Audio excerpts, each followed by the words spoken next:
بسم اللہ الرحمن الرحیم۔ محترم ناظرین، السلام علیکم ورحمۃ اللہ وبرکاتہ۔ ممتاز سکالر ڈاکٹر ذاکر نائک کی جمعیت علماء اسلام کے سربراہ مولانا فضل الرحمان کی رہائش گاہ آمد۔ تفصیلات کے مطابق جمعیت علماء اسلام کے ترجمان اسلم غوری نے کہا ہے کہ ڈاکٹر ذاکر نائک کے ہمراہ ان کے صاحبزادے طارق نائک بھی موجود تھے۔ اسلم غوری کے مطابق مولانا فضل الرحمان نے اعلیٰ سطحی وفد کے ہمراہ آنے والے ڈاکٹر ذاکر نائک کی اپنے رہائش گاہ پر پرتپاک استقبال کیا۔ اسلم غوری نے کہا ہے کہ مولانا فضل الرحمان نے ڈاکٹر ذاکر نائک کی کاوشوں کو سراہا۔ اس موقع پر قائد جمعیت مولانا فضل الرحمان کا کہنا تھا کہ آپ نے ہمارے گھر آ کر ہمارے گھر کو رونق بخشی۔ مولانا فضل الرحمان نے کہا کہ ان کی تشریف آوری ان کے مشن میں مزید برکت کا سبب بنائے۔ جس طریقے سے ڈاکٹر صاحب سوالات کا جواب دیتے ہیں وہ امت مسلمہ کی طرف سے دفاع ہوتا ہے۔ قائد جمعیت مولانا فضل الرحمان نے مزید کہا کہ کئی لوگ ان کی دعوت سے ایمان کے نور سے منور ہوئے ہیں۔ عالم اسلام کے حسین چہرے سے دنیا کو روشناس کرانا اور امت مسلمہ کا اتحاد و اتفاق مشترکہ ہدف ہے۔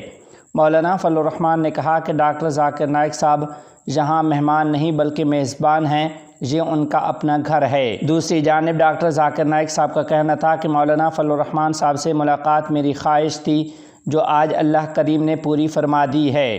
انہوں نے کہا کہ کل کچھ دوست ملنے آئے لیکن میں نے کہا سب سے پہلے میں مولانا فضل الرحمان صاحب دامت برکاتہم سے ملاقات کروں گا۔ اور مجھے انگریزی زبان پہ مہارت ہے، اردو میں نہیں، تو اگر کوئی غلطیاں آئیں گی تو اس کے لیے معذرت چاہتا ہوں اور امید ہے کہ آپ اسے نظر انداز کریں۔ سب سے پہلے میں شکریہ ادا کرنا چاہتا ہوں مولانا فضل الرحمان کا، اور جیسے میں اندر کہا کہ میری وہ تمنا تھی ان سے ملوں اور وہ آج پوری ہو گیا اللہ کا شکر کی وجہ سے۔ ایک بار فون پہ بات ہوئی تھی چند ہفتے پہلے ان سے، اس کے اوپر میں نے تکلیف کی تھی یونٹی ان مسلم امہ، میری امت میں کیسا ایک یونٹی پیدا ہے، اور انشاءاللہ مجھے امید ہے کہ انشاءاللہ یہ پاکستان کا دورہ مفید ہوگا انشاءاللہ۔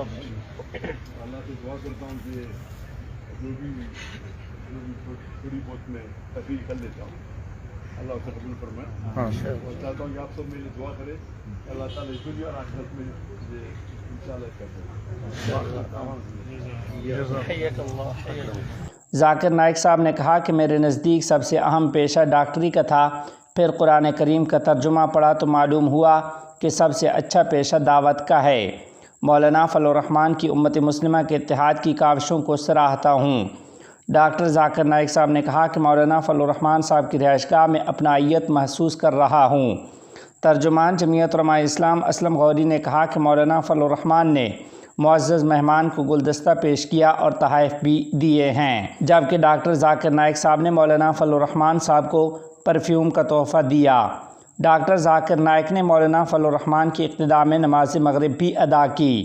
اس ملاقات میں مولانا عبدالغفور حیدری، مولانا اسد محمود، مولانا امجد خان، اسلم غوری، مولانا عبدالواسع، مولانا راشد محمود سومرو، مولانا مصباح الدین، نور عالم خان، مولانا محمود شاہ، مفتی اویس عزیز، مفتی اسجد محمود وغیرہ بھی موجود تھے۔ محترم ناظرین و سامعین، اسی کے ضمن میں آپ کو بتاتے چلیں کہ اس سے پہلے معروف سکالر ڈاکٹر ذاکر نائک نے سپیکر قومی اسمبلی ایاز صادق سے بھی ملاقات کی ہے۔ انہوں نے ملاقات میں کہا کہ پاکستان کے لوگ بہت محبت کرنے والے ہیں، تاہم امت مسلمہ کو اختلافات بھلا کر قرآن و سنت کی روشنی میں متحد ہونے کی ضرورت ہے۔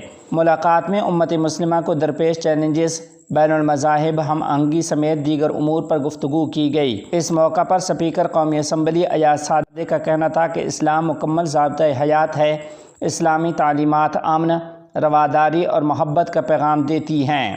امت مسلمہ کو متحد ہونے اور ایک دوسرے کے ساتھ مل کر چلنے کی ضرورت ہے۔ محترم ناظرین، آپ کو بتاتے چلیں کہ وفاقی وزیر داخلہ محسن نقوی نے بھی آج جمعیت علماء اسلام کے سربراہ مولانا فضل الرحمان سے ملاقات کی ہے اور جمعیت علماء اسلام کا بلا مقابلہ امیر منتخب ہونے پر مبارکباد پیش کی ہے۔ وزیر داخلہ محسن نقوی نے جمعیت علماء اسلام کا بلا مقابلہ امیر منتخب ہونے پر مولانا فضل الرحمان اور بلا مقابلہ سیکرٹری جنرل منتخب ہونے پر مولانا عبدالغفور حیدری کو مبارکباد دی اور گلدستے پیش کیے۔ وزیر داخلہ نے مولانا فضل الرحمان اور مولانا عبدالغفور حیدری کے لیے نیک خواہشات کا اظہار کیا ہے۔ وزیر داخلہ نے مولانا فضل الرحمان سے ملاقات میں کہا کہ پارلیمان کی بالادستی اور جمہوری اقدار کے فروغ کے لیے مولانا فضل الرحمان کا کردار قابل تحسین ہے۔